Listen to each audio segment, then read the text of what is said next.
Evangelho de João, capítulo 17. Tendo Jesus falado essas coisas, levantou os olhos ao céu e disse: Pai, é chegada a hora. Glorifica teu Filho, para que o Filho te glorifique a ti. Assim como lhe conferiste autoridade sobre toda a carne, a fim de que ele conceda a vida eterna a todos os que lhe deste, e a vida eterna é esta, que te conheçam a ti, o único Deus verdadeiro, e a Jesus Cristo a quem enviaste. Eu te glorifiquei na terra, consumando a obra que me confiaste para fazer. E agora, glorifica-me, ó Pai, contigo mesmo, com a glória que eu tive junto de ti antes que houvesse mundo. Manifestei o teu nome aos homens que me deste do mundo. Eram teus, tu nos confiaste, e eles têm guardado a tua palavra. Agora, eles reconhecem que todas as coisas que me tens dado provêm de ti, porque eu lhes tenho transmitido as palavras que me deste, e eles as receberam, e verdadeiramente conheceram que saí de ti, e creram que tu me enviaste. É por eles que eu rogo. Não rogo pelo mundo, mas por aqueles que me deste, porque são teus. Ora, todas as minhas coisas são tuas, e as tuas são minhas, e neles eu sou glorificado. Já não estou no mundo, mas eles continuam no mundo, ao passo que eu vou para junto de ti. Pai Santo, guarda-os em teu nome, que me deste, para que eles sejam um, assim como nós. Quando eu estava com eles, guardava-os no teu nome, que me deste, e protegi-os. E nenhum deles se perdeu, exceto o filho da perdição, para que se cumprisse a Escritura. Mas agora vou para junto de ti, e isto falo no mundo, para que eles tenham o meu gozo completo em si mesmos. Eu lhes tenho dado a tua palavra, e o mundo os odiou, porque eles não são do mundo, como também eu não sou. Não peço que os tires do mundo, e sim que os guardes do mal. Eles não são do mundo, como também eu não sou. Santifica-os na verdade, a tua palavra é a verdade. Assim como tu me enviaste ao mundo, também eu os enviei ao mundo. E a favor deles eu me santifico a mim mesmo, para que eles também sejam santificados na verdade. Não rogo somente por estes, mas também por aqueles que vierem a crer em mim, por intermédio da sua palavra, a fim de que todos sejam um, e como és tu, ó Pai, em mim e eu em ti, também eles sejam em nós, para que o mundo creia que tu me enviaste. Eu lhes tenho transmitido a glória que me tens dado, para que sejam um como nós o somos, eu neles e tu em mim, a fim de que sejam aperfeiçoados na unidade, para que o mundo conheça que tu me enviaste e os amaste como também amaste a mim. Pai, a minha vontade é que onde eu estou, estejam também comigo os que me deste, para que vejam a minha glória que me conferiste, porque me amaste antes da fundação do mundo. Pai justo, o mundo não te conheceu, eu, porém, te conheci, e também estes compreenderam que tu me enviaste.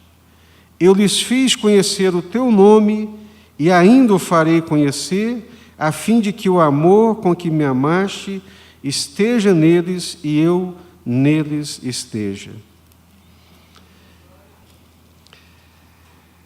Essa nossa relação com o mundo,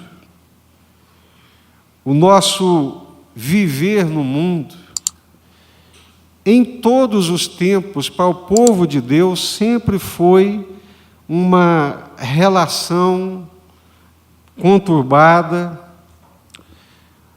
momentos de paz, momentos de perseguição, momentos de luta, momentos de sossego, momentos em que a igreja ela é cercada, perseguida, angustiada, e em outros momentos nós temos paz e tranquilidade. Mas o que o Senhor Jesus deixa claro desde o início dessa sua oração sacerdotal, que é o seu último momento aqui na terra com os discípulos, é essa distinção clara entre o povo de Deus, rebanho de Deus, igreja de Deus e o mundo ou o restante da sociedade. É uma ilusão muito grande acalentar a ideia de um mundo que serve a Deus, de um mundo que teme a Deus e de um mundo que deseja fazer a vontade de Deus.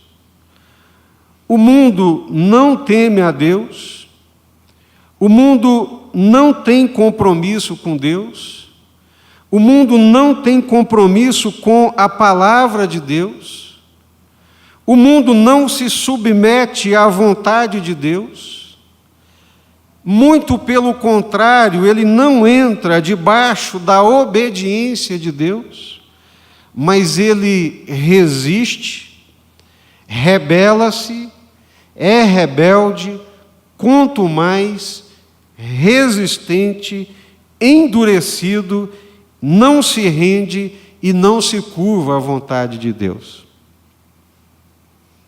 E não é uma visão simplesmente pessimista, mas é a visão que a palavra de Deus sempre nos passa a respeito do mundo.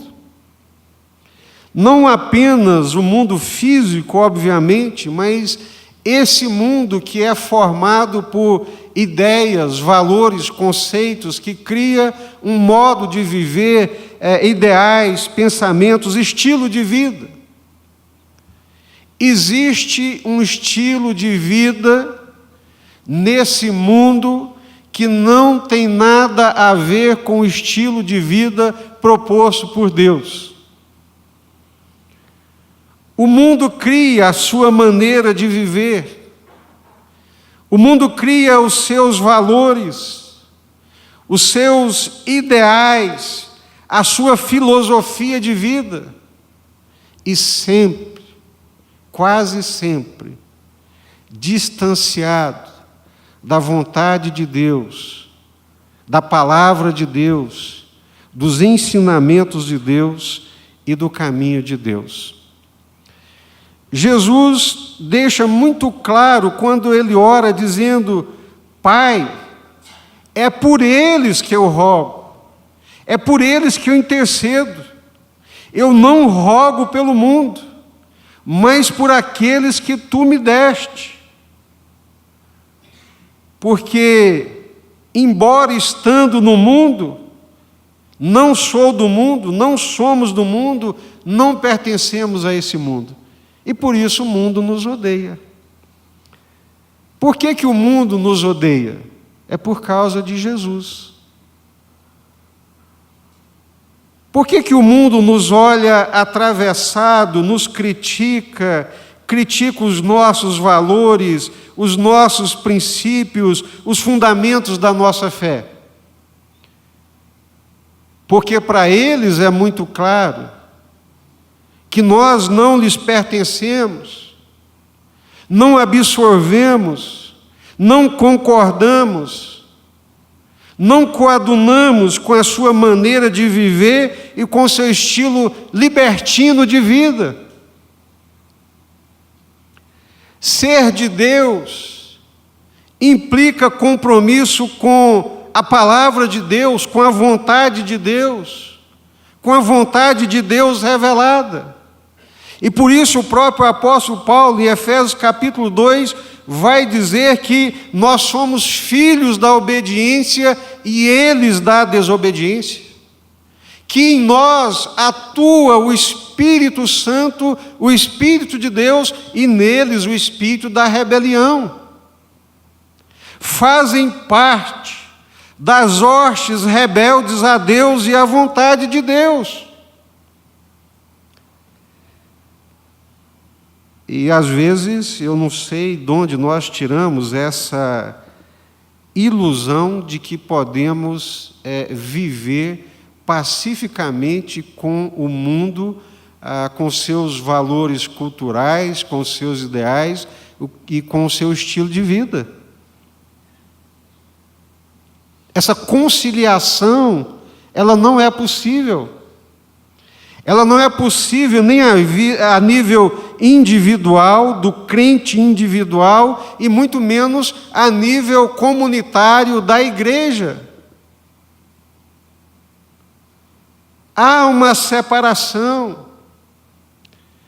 Assim como Abraão percebeu que havia uma separação entre ele, Lázaro, e o rico que estava do outro lado, há uma separação entre nós e o mundo.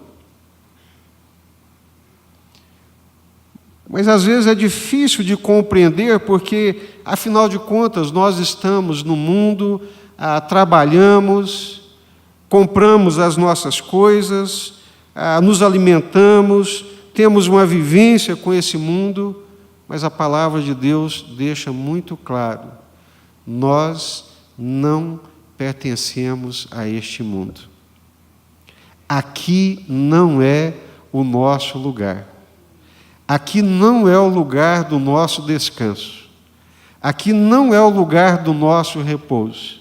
Nós somos peregrinos, nós estamos de passagem, e enquanto de passagem, não pertencemos, não nos rendemos, não nos entregamos, pelo contrário, denunciamos as trevas que tomam conta desse mundo com seu modo de viver, com seu estilo de viver.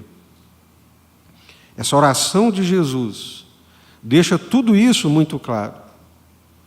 É a oração sacerdotal, é a intercessão que Jesus está fazendo pelos seus discípulos, numa despedida, como que numa partida. E esses momentos são sempre íntimos, são sempre momentos de alma, de coração, de intercessão. É o que qualquer um de nós faríamos se tivéssemos a certeza de que vivemos as últimas horas da nossa vida. Um dos textos mais bonitos que eu acho da Bíblia é aquele que Jacó, velho, encanecido pelos anos, patriarca, sabendo que chegou aos seus últimos dias, os dias de ser recolhido, ele chama todos os seus filhos e começa a orar, interceder, profetizar sobre a vida de cada um daqueles filhos. Ele sabia que era o momento final da sua existência terrena, ali com os filhos, então ele quer orar por eles. Um outro momento muito lindo, apesar de doloroso, mas foi lindo, marcante, e todas as vezes que eu me lembro dele, me vem ao coração aquela dor da situação, mas também a beleza do momento. Eu visitava o nosso irmão Benedetti no hospital, de onde ele não mais saiu com vida, ele já estava numa fase terminal. Todos nós percebíamos aquele clima, aquele momento terminal. E quando nós chegamos ali, ele mais o Túlio começaram a cantar uma canção em italiano misturado com dialeto da família dele lá do sul. E quando a voz lhe faltava, o Túlio sustentava a canção.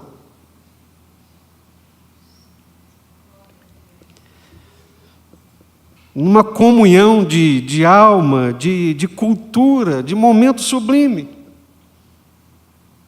Cantaram, vamos orar. Eu comecei a orar, orei, quando eu terminei de orar, ele com a voz entrecortada, combalida, ele continuou a oração. Senhor, eu quero pedir a Tua bênção sobre a vida da Lelena, guarda a Lelena, abençoa a Lelena, abençoa o Túlio, abençoa minha filha Juliana, que é a nora dele, abençoa meu netinho que vai chegar, deu um nome carinhoso lá para o netinho que eu não lembro, e pouco depois, dias depois, foi a sua partida. É mais ou menos um momento assim que Jesus está vivendo com os discípulos. Eu vou partir e vou deixá-los. Mas, Pai, por favor, eu sei que esse mundo é tenebroso. Eu sei que esse mundo é um mundo de maldade, de enganos, de ilusões. Enquanto eu estava com eles, Pai, eu fiz de tudo, eu os guardei, eu os protegi em Teu nome, porque o Senhor nos deu. Mas agora que eu vou, Pai, guarda-os.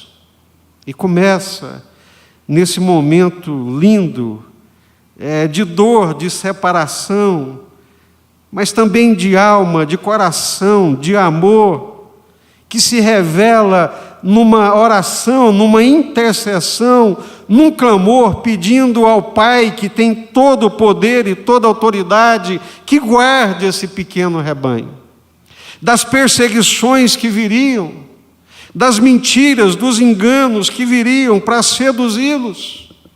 Guarda, guarda, guarda. E Jesus então faz essa oração intercessória.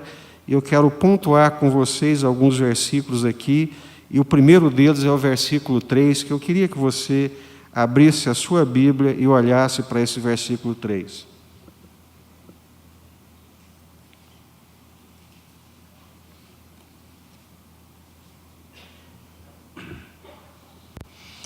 Porque aqui Jesus nos revela uma verdade fundamental.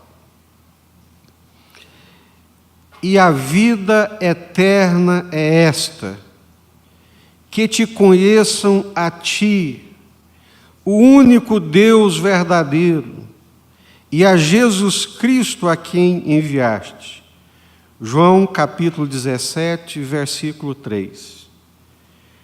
Em que consiste a vida eterna? Em que consiste a vida eterna? O que é a vida eterna? E Jesus está dizendo que vida eterna é conhecer Deus. Quem conhece Deus tem vida eterna. Quem conhece Deus tem plenitude de vida. Mas preste atenção, por favor. Conhecimento que Jesus está falando não é obtenção de informações a respeito de, mas conhecimento que Jesus está falando é conhecimento de comunhão, de intimidade, de convivência. Nós confundimos e achamos que conhecer é saber alguma coisa a respeito de. Não é.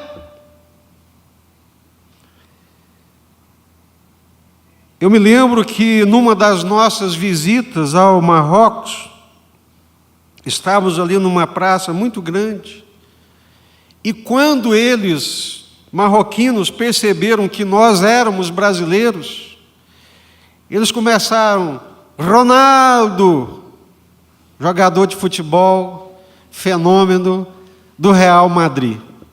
Romário! E chegaram perto da gente, como se nós, por sermos brasileiros, conhecêssemos o Ronaldo e o Romário. Na cabeça deles, eles nos trataram e conversaram conosco como se o Ronaldo fosse íntimo. Se alguém me perguntar: Jesus, você conhece o Ronaldo?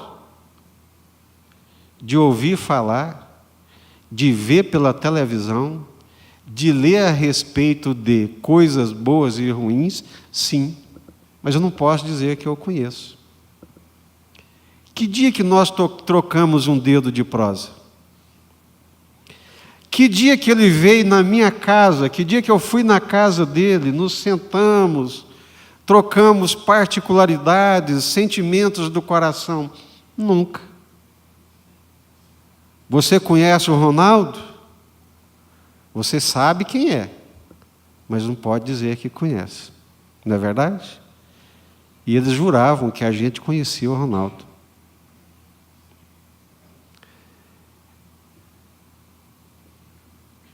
É interessante que quando Paulo está caminhando pelas ruas de Atenas, ele diz que percebeu que os atenienses eram extremamente religiosos.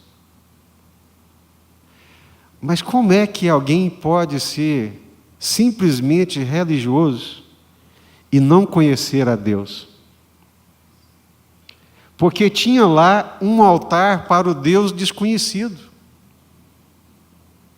O Deus que eles desconheciam, e desconheciam mesmo, e tratavam como Deus desconhecido, é o único Deus, o Deus verdadeiro. Eram extremamente religiosos, mas não conheciam Deus.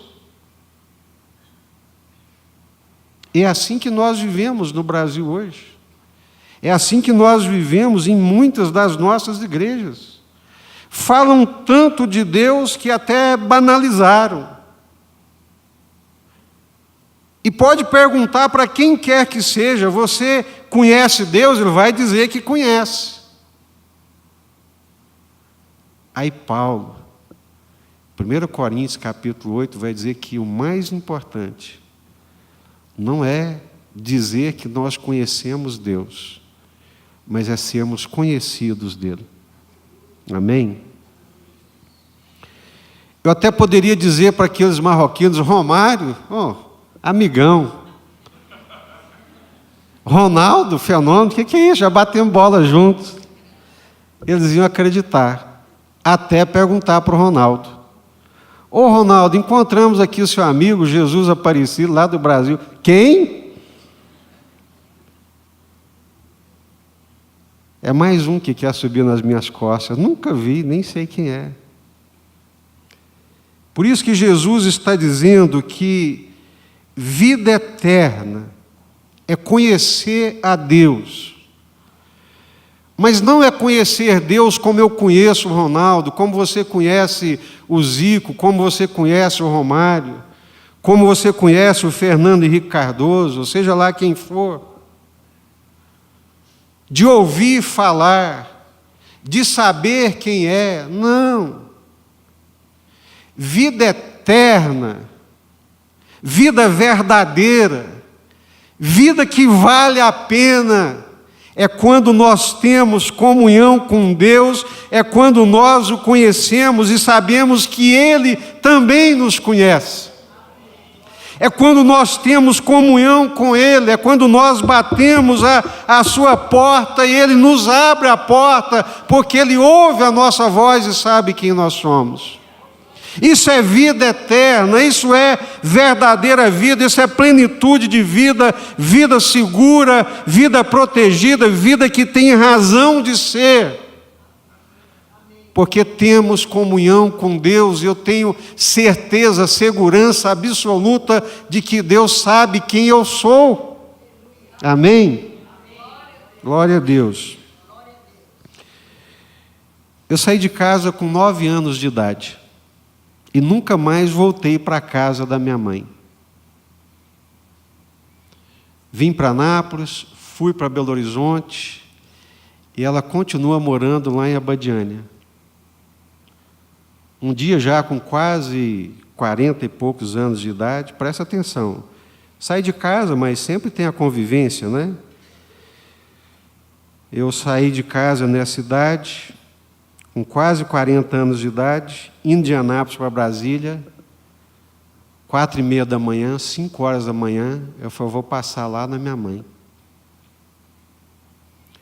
Cheguei na janela, do rumo da janela do quarto dela, subi no muro, 5 horas da manhã, e gritei, mãe,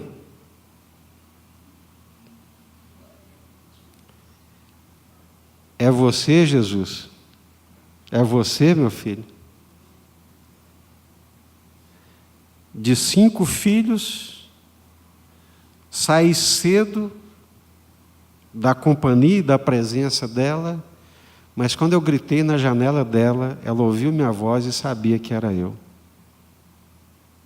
Isso é conhecimento. E quando nós conhecemos Deus assim, Jesus está dizendo que isso é que é vida. Vida é conhecer a Deus. Vida é viver com Deus. Vida é estar ligado com Deus, é ter comunhão com Deus, é ter intimidade com Deus, isso é que é vida.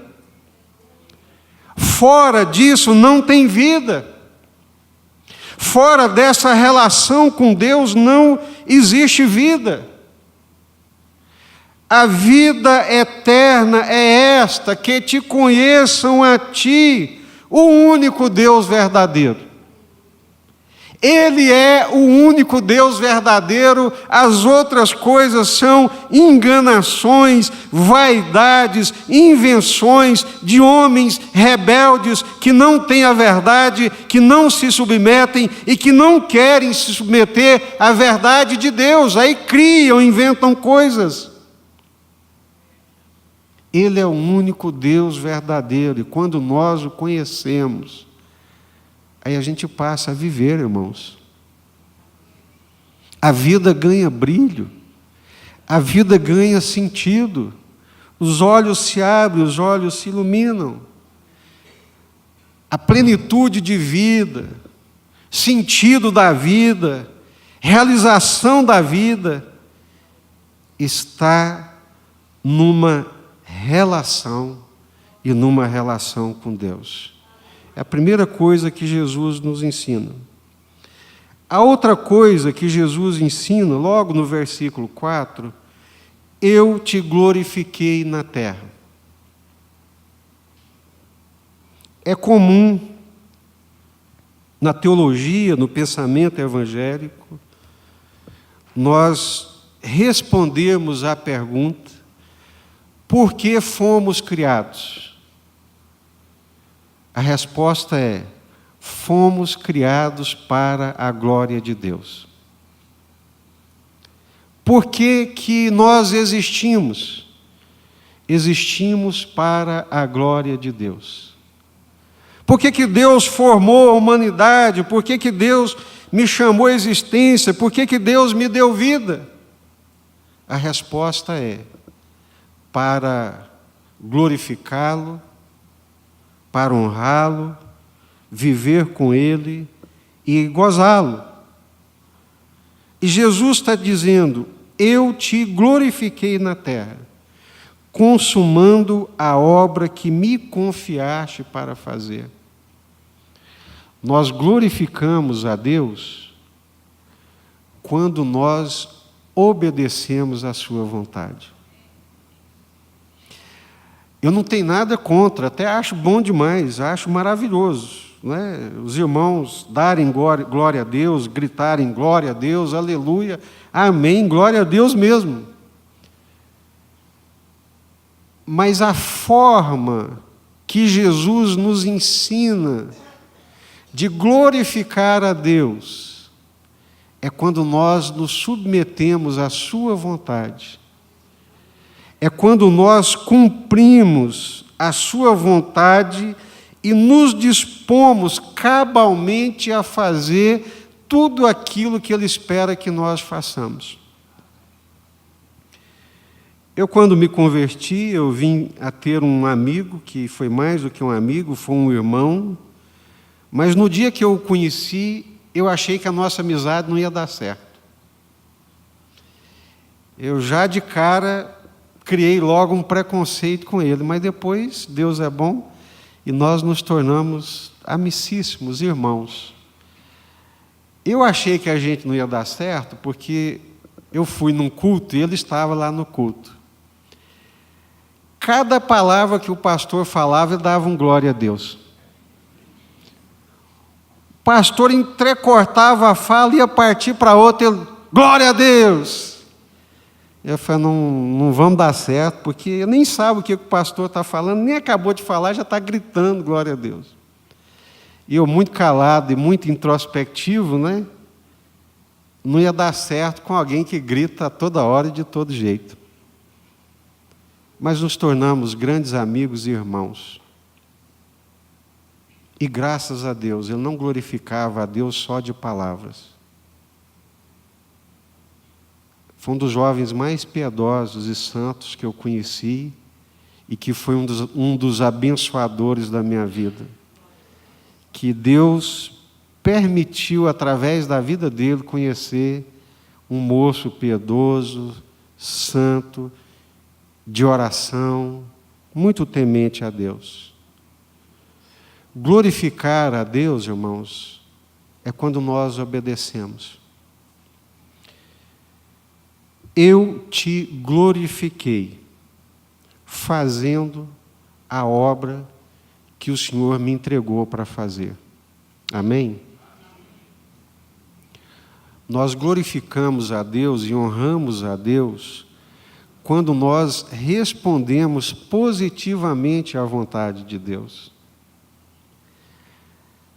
Ah, pastor, mas qual que é a vontade de Deus para a minha vida? Né? Parece um mistério tão grandioso, né? Está aí na palavra de Deus. É entender que para obedecer a Deus, para fazer a vontade de Deus, eu vou ter que impor limites à minha vontade. Por que esse pessoal que está aí na mídia, esse negócio todo aí de Garanhuns agora, que espalhou pelo Brasil, aquele povo lá xingando Jesus, xingando a Bíblia, vocês viram? E entendem, compreendem a verdade, ao ponto de um lá dizer assim, a Bíblia não é a nossa Constituição, os costumes judaicos cristãos não são os nossos, solta os demônios, deixa eles nos guiar. Vocês viram lá os vídeos. Por quê, irmãos? Porque para servir a Deus, para glorificar a Deus, eu tenho que impor limites à minha vontade. Eu tenho que abrir mão das minhas vontades, dos meus desejos e muitas vezes das aberrações que batem na porta dos meus desejos, dos desejos do meu coração. Jesus nunca enganou ninguém, Deus nunca enganou, a palavra de Deus nunca enganou.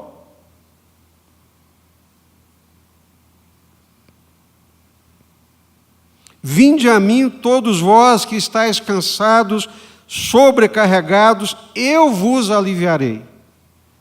Mas tomai sobre vós o meu jugo e o meu fardo. Então venha para Jesus. Ele vai dar vida, vida abundante, sossego, paz e tranquilidade. Mas vai te meter um jugo, vai colocar um fardo, que não se compara com o jugo do diabo e com o fardo do mundo. Mas essas pessoas não querem o jugo de Deus. Elas querem ser senhoras do seu próprio destino, capitães de suas próprias almas.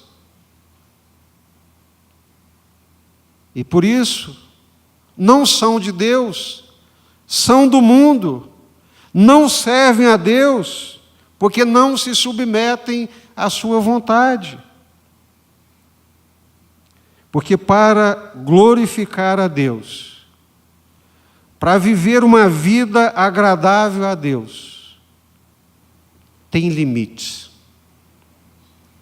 tem aspectos de negação, de renúncia, de morte, de cruz.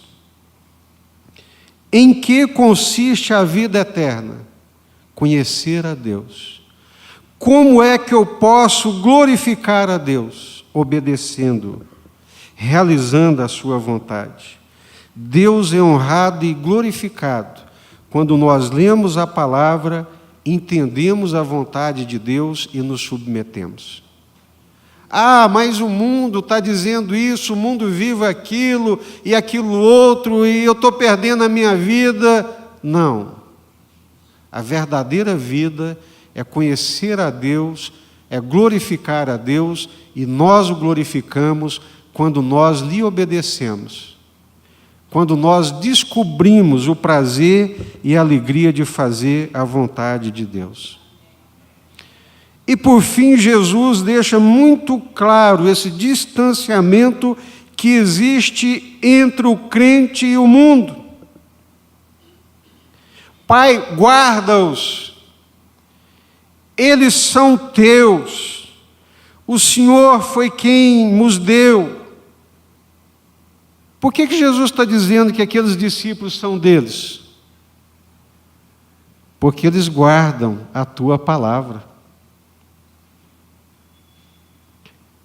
Discípulo de Jesus, que faz parte do rebanho de Jesus, guarda a palavra de Deus, tem compromisso com a palavra de Deus, estão rendidos, submetidos à palavra de Deus. Agora, quem não tem compromisso com a palavra de Deus, quem não guarda a palavra de Deus, quem não submete à palavra de Deus, não é de Deus, não é de Jesus, é do mundo. E o mundo odeia Deus, a sua vontade e a sua palavra. E por isso que Jesus diz: guarda-os. Eu lhes tenho dado a tua palavra e o mundo os odiou. Porque eles não são do mundo, porque o mundo não guarda a palavra de Deus. O mundo não tem, não quer, não se sujeita à palavra de Deus e à vontade de Deus. Mas, por outro lado, o Senhor Jesus também está dizendo: não te peço, Pai, que os tires do mundo. Amém? Porque senão a gente poderia pensar, vamos formar uma comunidade Amish, vamos juntar um dinheiro aqui, vamos comprar uma fazenda ali no Corumbá, Pirinópolis, que é mais bonito, né? Aquelas montanhas, vamos todo mundo para lá, vamos viver uma vida lá santa, protegida, longe do mundo. Não, não é o projeto de Deus.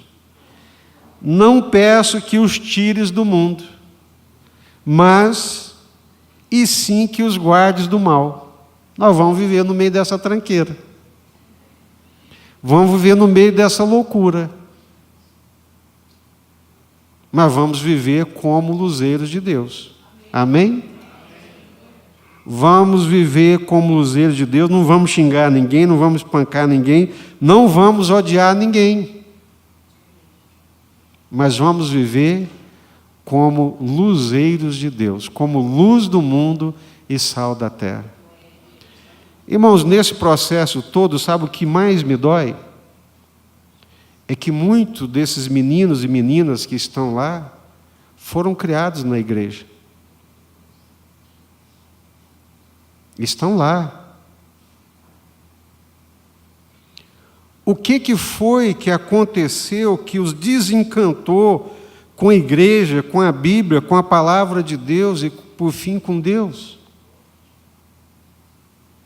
O que eles não encontraram em nós capaz de convencê-los de que o nosso modo de viver com Deus é a verdadeira vida, é a vida eterna?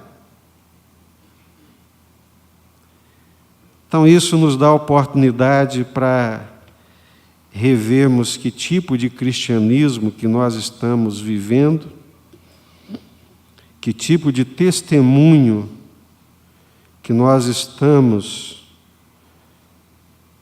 dando e permitindo que as pessoas vejam. Amém?